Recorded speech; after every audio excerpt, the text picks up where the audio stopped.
Hi,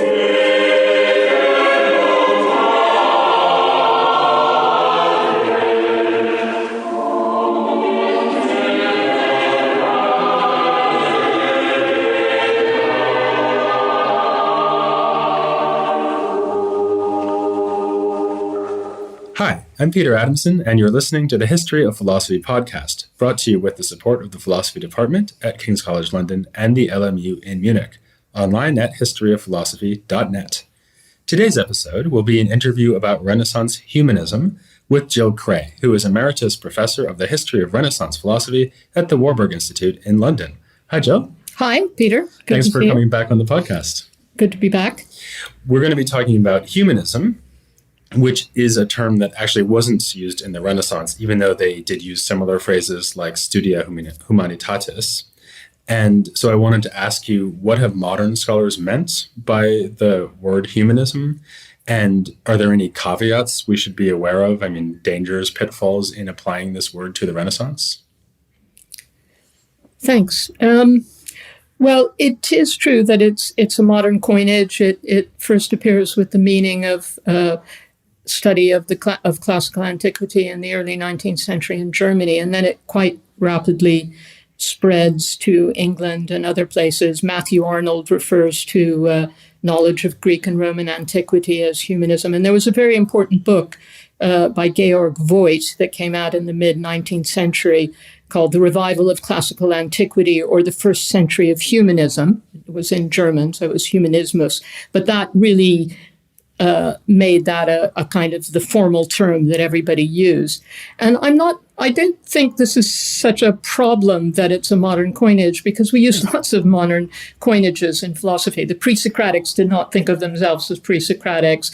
Plotinus didn't think of himself as a Neoplatonist. These are terms that were coined like humanism in the 19th century, but they've stood the test of time. They've proved useful. They seem to refer to an entity and a reality that fits the evidence. And therefore, I think it's fine to use it as that to describe people. The question of what they describe and the definition is more problematic. And apart from studia humanitatis that you mentioned, which is a term that the humanists got mainly from Cicero, it comes in a very important bit in his speech Pro Archia, which Petrarch himself, the father of humanism, discovered and kind of publicized. So that they didn't call themselves humanists, but they did call themselves people who were devoted to the studia humanitatis. And I think that's close enough. And also, there was a kind of, in Italy, a university slang where whatever you taught, they put ista at the end. So if you taught law, you were a legista. And if you taught the arts, which is philosophy and medicine, you were an artista. If you taught canon law, you were a canonista. If you taught the abacus, you were an abacista. And humanista was a term that came in the late 15th century for a person who taught the studia humanitatis. So there is some justification. Now, the question of what is the definition is very, very fraught, and there are a large number of definitions, and people don't agree with each other. But in the Anglo-Saxon or Anglo-American world, the most common and really the standard definition is one that was coined by Paul Oskar Christeller, who was probably the greatest scholar of humanism in the 20th century, a German emigre who taught in America in the last half of his life. And he described humanists as professional rhetoricians and said that their remit was grammar, rhetoric, poetry, history, and moral philosophy. And I think what he meant by this was these are the topics that were taught in universities for the most part by humanists. And I think this is not a bad definition. It's broadly true. The real question, and the thing that I have argued against myself, is moral philosophy. I was just going to say, that seems like a rather arbitrary limitation. It is. And he wrote several articles where he put that formula, where he expounded that formula, which has been repeated endlessly by scholars. That the first article in which he wrote it has been called the single most important piece on humanism in the 20th century. So it's really influential. He put it in because he was arguing against Italian scholars who regarded humanism as the new philosophy of the Renaissance, as opposed to scholasticism, which was the old philosophy of the Middle Ages. And he wanted to say, no, this is not the equivalence. They're doing something completely different. The problem was that some humanists did teach philosophy, but he wanted to kind of quarantine it by saying, but it was only moral philosophy that they taught. And there is a small amount of evidence, particularly from the first part of the 15th century, that largely that was the area. But very soon it ceased to be the case. And there's a very famous example in the 1490s, the greatest humanist, the most learned humanist of the 15th century, Angelo Politian, he's known in English to English classicists, was teaching the normal stuff. He was teaching poetry and history, but then he decided he wanted to teach philosophy. He was a friend of Pico della Mirandola, and that seems to have been Giovanni Pico was a philosopher and kind of pushed him in that direction. And he began by teaching the Nicomachean Ethics. Okay, fine, moral philosophy. But then he switched and decided to give a course on the organon. And the first one that he gave was on the prior analytics. So this is logic. This is logic, and very technical logic. And therefore, and there was no sense in his, when he defended himself, because the philosophers at the University of Florence, where he was teaching, criticized him, both as a teacher of ethics, by the way, and logic, was that I'm not a philosopher. I'm not pretending to be a philosopher. I am what he called a grammaticus, that is, an interpreter, a philologist, an interpreter of texts. And as an expert on antiquity, I can interpret any ancient text, whether it's medicine, which he wrote on, whether it's Roman law, whether it's philosophy. So he wasn't pretending to be a philosopher, but he was saying all of philosophy is part of my remit. It's fair game. And really, I think from the late 15th century onwards, although many humanists did teach moral philosophy, they also engaged quite a bit with the whole range of of philosophy, the entire canon. You have Theodor Gaza, who was another late 15th century humanist. He was a Byzantine scholar, an emigre after the fall of Constantinople, and he taught natural philosophy. He did a very famous edition of the translation of the History of Animals by Aristotle. When Aldus did the Aldine Aristotle, Aldus Manutius, the great printer, scholar of the late 15th century, early 16th century, he did the Aldine Aristotle, the first Greek Aristotle.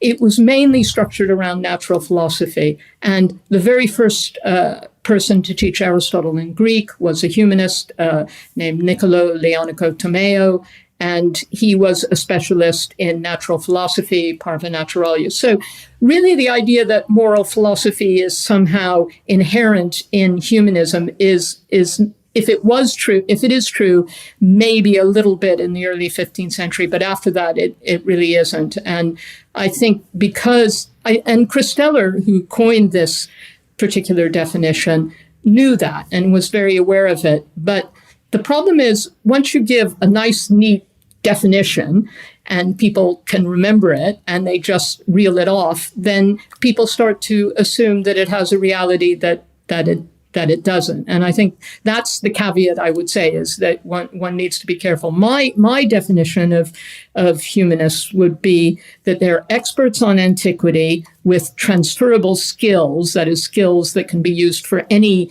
discipline or any text, that they want to use, which they can use in their effort to recover antiquity. That's really what humanists are about. They want to rediscover the text, also material artifacts and buildings and everything about antiquity. They want to recover it. They want to restore it. That is, restore text, but also restore statues, restore inscriptions. They want to reconstruct it, reconstruct Stoicism or other philosophical systems, and they want to revive it. They want to bring it into action. One of the things you mentioned along the way there is this contrast between humanism and scholasticism. And I suppose that a lot of people, when they think about humanism, they'll think of it primarily as a contrast to scholasticism. And again, I'm wondering whether we should be careful with that idea, because although we do think of the humanists as being very critical of the scholastics, often for their terrible Latin, for example, it also seems like there are points of contact, maybe shared interests between the scholastics and the humanists. So can you say something about that contrast? Any black and white contrast one should always be suspicious about. And it is true that the humanists, one of their favorite sports is attacking the scholastics for their barbarous Latin, for their uncultivated presentation of material, for the fact that when you read a scholastic commentary, it's very repetitive, it's very boring, it's very structured. Humanists, because they're interested in reviving the style of philosophy of antiquity, are more interested in dialogues, they tend to think of Cicero as a great philosopher and his philosophical dialogues. They want it to be readable. They want it to be interesting. They want people to encourage people to engage with the ideas. I mean, Petrarch very famously said, I went to university and I heard lectures, and these would be scholastic lectures in the 14th century, on Aristotle's ethics. And it told me everything about virtue, how to define it, how to classify it, but not how to be virtuous. And if you want to learn how to be virtuous, you have to read Cicero and Seneca. These are inspiring. So there is a real difference of style.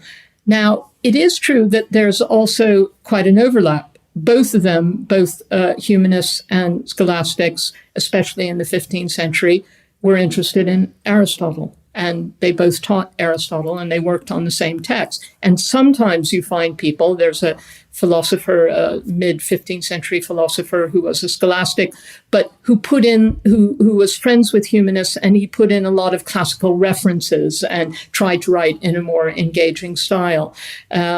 You have people like Pico della Mirandola, whom I mentioned a bit before, and he gets involved in a dispute, a kind of friendly dispute. It's full of, again, very difficult to interpret because it's very playful and ironic, but he has a friend called Ermolo Barbaro, who is a Venetian humanist.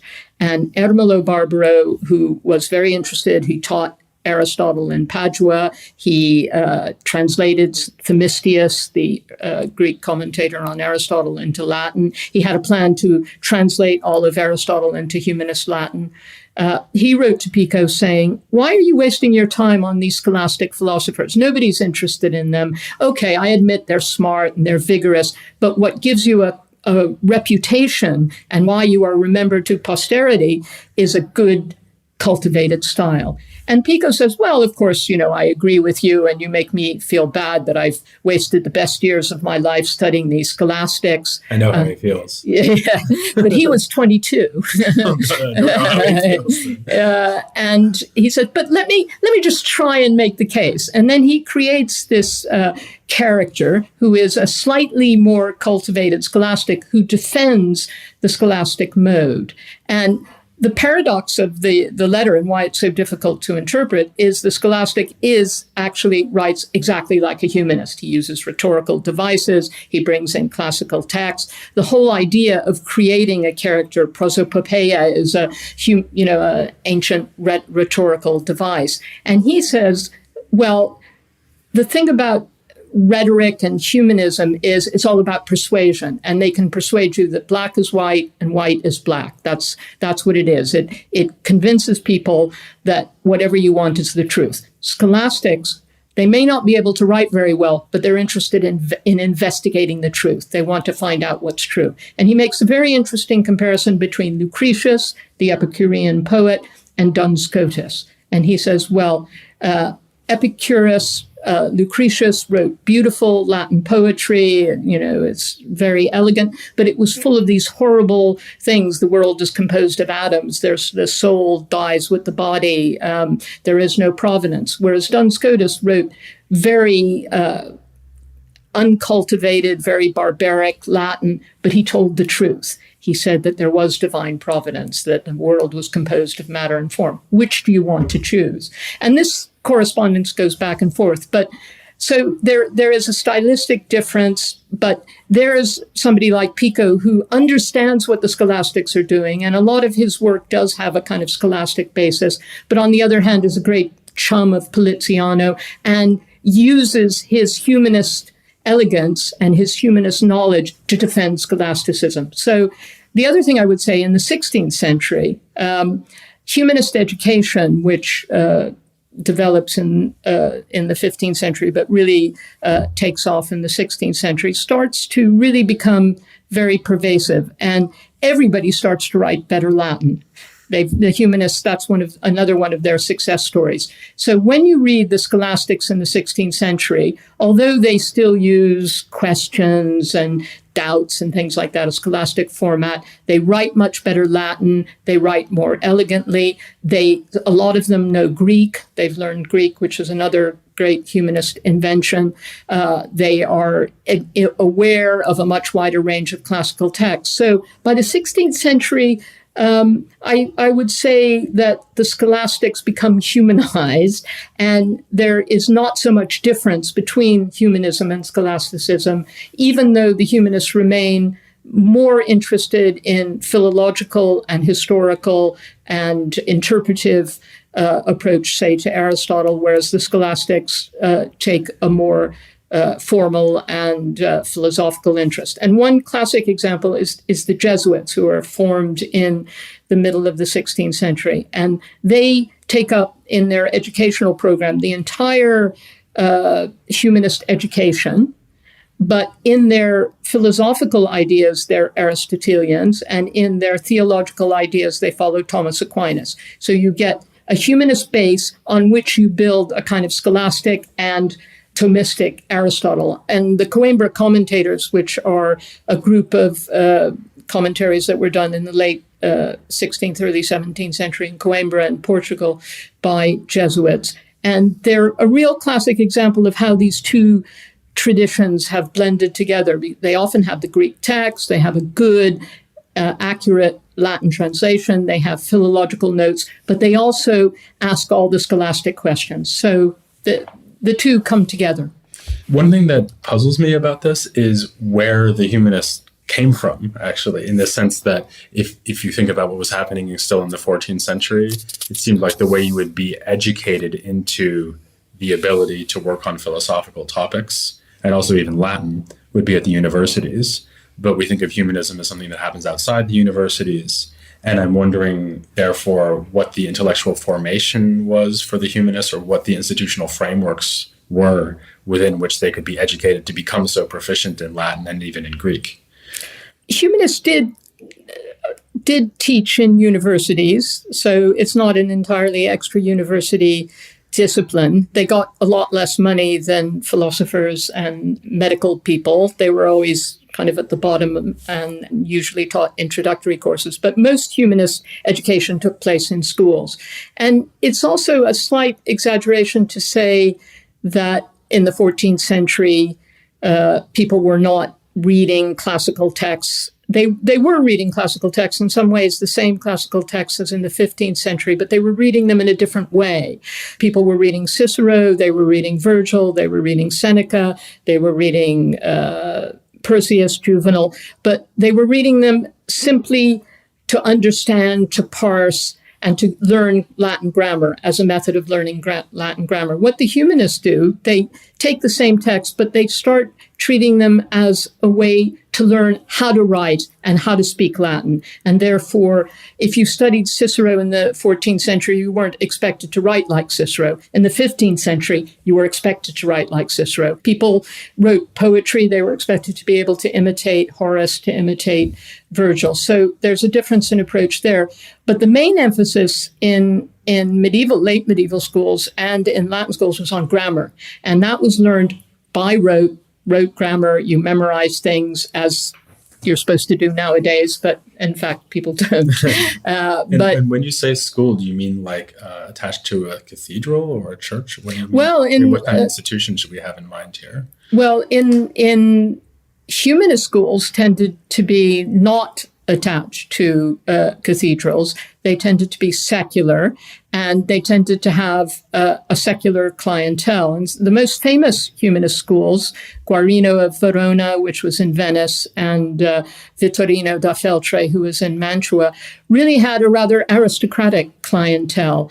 Vittorino's school was set up basically to educate the Gonzaga children, who were the ruling family in Mantua. They also educated Federico da Montefeltro, the great it was later a condottiere and formed a famous library. So they tended to be secular, and they tended to be directed towards people who would become humanist secretaries, or they would go to university, or they would become humanist teachers. It wasn't particular. I mean, you could go to a humanist school and become a priest, but that wasn't necessarily the career path. And so I suppose that is a difference with the medieval tradition, where they were more associated with that. Most of the famous humanist schools were all secular, and they were educating people towards a career in the humanities, whether in the universities or in bureaucracies or as secretaries or in the court. Okay, then let me ask you something else about the kind of practical arrangements surrounding humanism,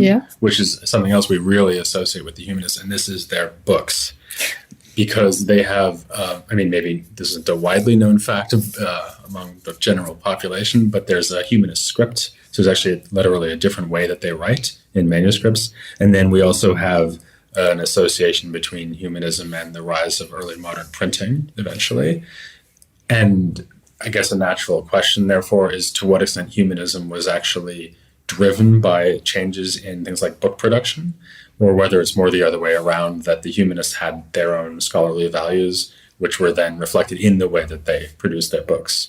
I would probably say the latter. I think when I tried to define humanism as an attempt to recover and restore classical antiquity, they genuinely believed that the humanist script was the way that people in antiquity had written. Now, they knew that the manuscripts they had and the ones that they modeled themselves on, which they didn't like scholastic Gothic manuscripts, which were very crabbed, and the letters were difficult to read, and they were full of abbreviations and really rather ugly.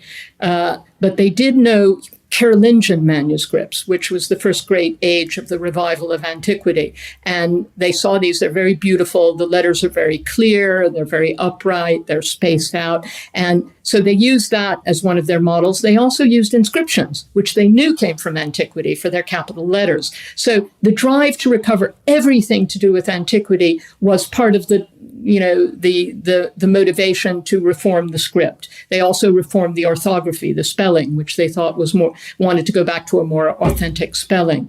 Petrarch, who's a humanist, but in the age still kind of with one foot in the Middle Ages, we have letters where he says, I can't read these manuscripts. They're like woven together, and I can't tell the letters apart, and they're too spaced together.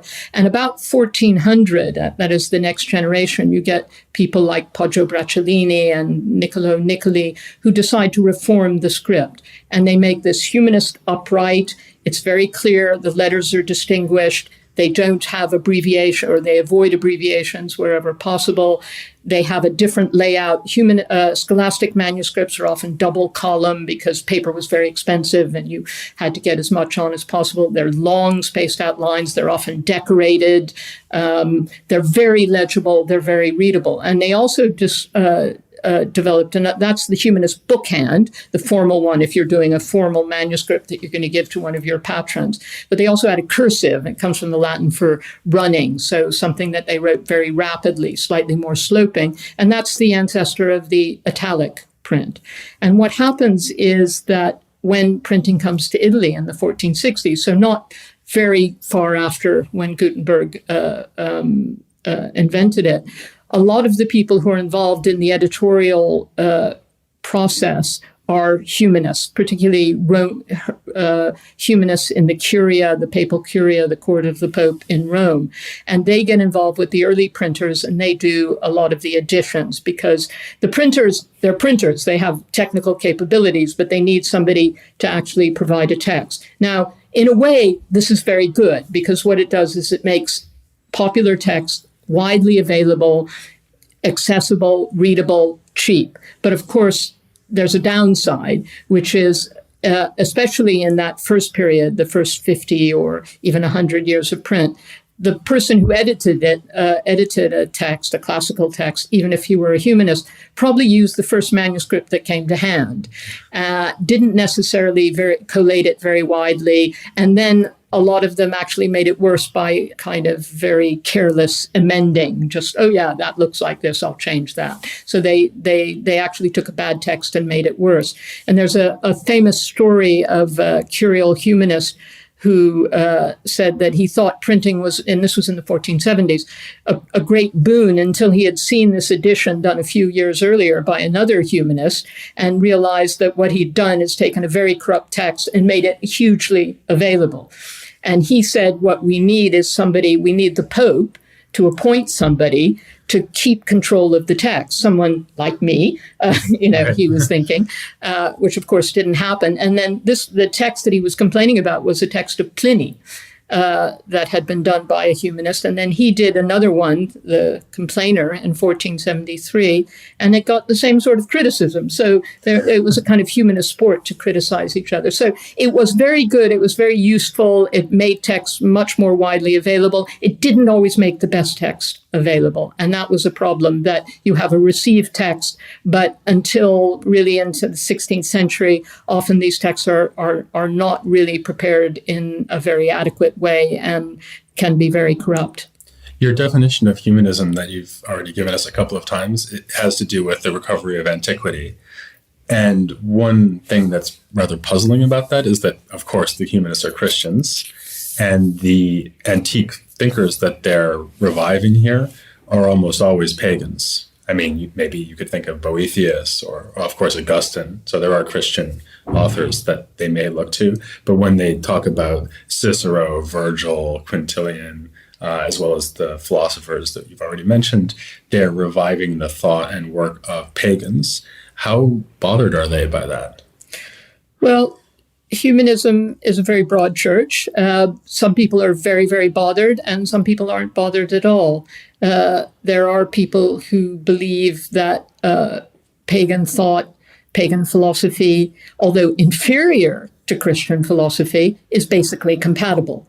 So Petrarch gives an example of this. He says, in relation to moral philosophy, the pagans teach us about virtue, which is the right path, but they stop at the end of this world. And what Christianity does is take that path further. So they're not incompatible. There are other people who think that they're completely incompatible. Lorenzo Valla is one of them, and he, mid-15th century humanist, and he berates his fellow humanists for saying that the pagans can attain the same wisdom and virtue as the Christians. He says, what is that but to say that Christ lived for nothing, or he didn't live at all? Because if we can get to this wisdom and virtue with the pagans, why do we need Christ? So there's a very, very wide range of attitudes towards that. There is a term that gets bandied about called Christian humanism, which is problematic in all sorts of ways because it implies that there's a humanism that isn't Christian, which I don't think is really the case. But there is the general idea with Christian humanism is that in the 15th century with the Italians, it was mainly secular, and then it gets more and more Christianized in the 16th century, particularly with the Reformation, people like Erasmus, and they create a program of Christian renewal which is connected with the renewal of classical studies. I think that's not entirely untrue, but it's certainly not entirely true. 15th century humanists were very interested in Christian antiquity. They thought it was part of antiquity. And you say they didn't do that many Christian texts, but they were quite interested in the church fathers, not just Augustine, but Jerome, and Basil was a great favorite. And there was a text by Basil that Leonardo Bruni, an early 15th century humanist, one of the first texts that he translated is a letter by St. Basil, and it's called Letter to Young Men on the Utility of Studying Pagan Letters. And that was a kind of charter to say, here is the great St. Basil, one of the great church fathers, and he is explaining to you and telling you how you can make use of pagan learning. And what Basil said, permission. Yeah, exactly. And he says it's like the bees, and they go to flowers and they gather some pollen here, but they don't gather pollen there, and they use some for their honey and they discard the others. And the same thing with Marsilio Ficino, who's a late 15th century Platonist. For him, Augustine gives him permission, because Augustine said that the Platonists were the closest to Christianity. So the church fathers performed a very important mediating role. And you get people in the 16th century who will translate one of, again, Basil, who's a favorite of the humanists, his treatise. He does a homily on envy, and it's translated and published together with Plutarch's essay on envy from the Moralia. And they're put together because they think they're basically saying the same thing. As I said, there are people who disapprove of that. But I think, broadly speaking, Christian antiquity, when you're trying to revive antiquity, you're also trying to revive Christian antiquity. And the church fathers, they knew, had been, especially in the first 4 centuries, educated in the pagan classics, in the pagan literature and pagan philosophy. And therefore, if it was good enough for them, and there are exceptions. For instance, Tertullian is the famous, what does Athens have to do with Jerusalem? So if you don't think that they're compatible, you tend to like Tertullian. But if you do think they're compatible, you tend to like people like Jerome or Basil. So there's a whole range. But I think Christian antiquity was always part of the story. Lorenzo Valla wrote a book on amending the text of the Bible. And this was a text that he wrote, and it was later published by Erasmus and was an inspiration for Erasmus's own work on the Bible. Even humanists who, like Francesco Filelfo, who mainly worked on secular texts, he also translated works by Basil and church fathers. So I think Christian antiquity was always there. It probably became more important. There was more interest and more work in the 16th century, but it was always there. And what about this recovery of the actual language of antiquity? Did they think that Latin, maybe Latin and Greek, but especially Latin, because they're writing in Latin, did they think that it has some special status among languages? Is it the perfect language for some reason? No, I don't think they did. But what they did think is it was the language of antiquity, and antiquity had a special status. I see. And so Greek, it's nothing about Latin as no, such. I think if anything, that was probably a more medieval idea of Latin as the kind of perfect language that you could use in an abstract way. I think what they believed was that the greatest thinkers of antiquity wrote in Latin and Greek, and therefore, if you wanted to recover their thought and assimilate it and revive it, you had to use the language that they used. And they eventually, towards the end of Greek is one of the great things that the humanists did that was not done in the Middle Ages. They revived the study of Greek, and you did study Greek in humanist schools. And they began to realize that, and this starts maybe with people like Politiano in the late 15th century, that Latin literature was based on Greek literature. And therefore, if you wanted to understand Latin literature, and even to some extent Latin philosophy, you had to know the Greek behind it. So Greek became very important, although it was never as important as Latin, because although some humanists did write Greek, Politiano wrote poetry in Greek, mostly Latin was the language of philosophy. But I think it was just that it was connected with the whole idea of antiquity, and therefore, if you wanted to revive antiquity, you had to do it in that language. In the later period, they continued to have a great reverence for Latin and Greek, but they obviously thought the most important language was Hebrew. So it could change, but it's a historical association, I would say. And the other thing about Latin, of course, is that they can talk to each other in Latin across cultural divides. So it's a universal language, which is something that Valla really points out and emphasizes. Valla was very keen on it. And not only that they could speak Latin, but they could speak the same Latin.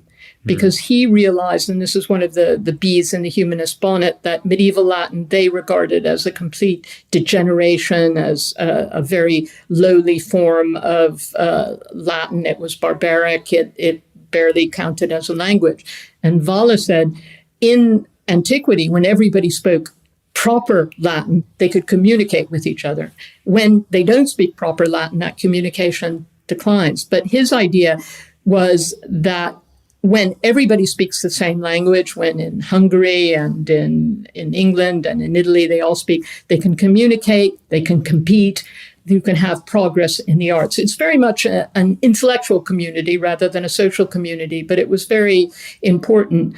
But later on, particularly in the 16th century, when the vernacular becomes much more important, what you find is that, and perhaps even more so in the 17th century, that when people are writing to their fellow countrymen, they write in French or English or Italian. But when they want an international audience, they write in Latin. So you start getting a dual system.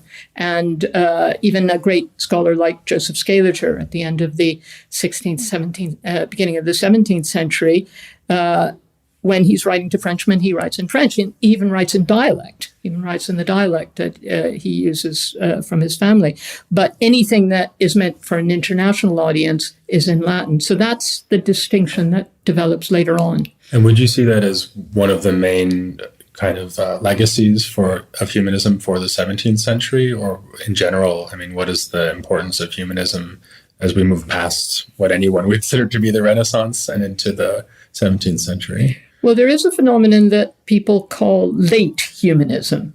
And like humanism, it's a problematic term because nobody went around saying, I'm a late humanist. They tended to see themselves in terms of their own particular disciplines. But late humanism is really just humanism, but in a slightly more advanced, more critical, more technical. The more they learn about antiquity, the more they can apply it. So you get people like Joseph Scaliger applying humanist techniques to the study of chronology, to the study of astronomy. You get people finding out a lot of texts, which in the earlier phase of humanism were thought to be genuine. They now have better critical tools like Hermes Trismegistus, which Isaac Casaubon was able to show was a fake. They have better linguistic skills, particularly in Greek. So they develop their critical faculties. They become even more historically oriented, and they get involved in more technical disciplines. And you can, and it has been questioned, is there such a phenomenon as late humanism?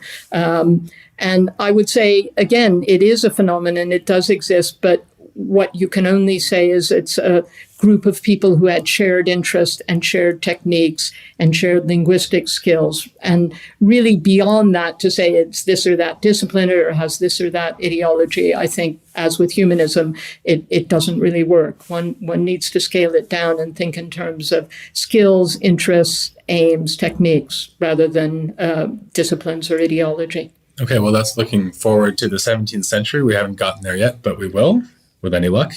For now, I'll thank Jill Kraye very much for coming on the podcast. Thank you very much for inviting me. And please join me next time when we continue to look at Renaissance philosophy here on the History of Philosophy Without Any Gaps.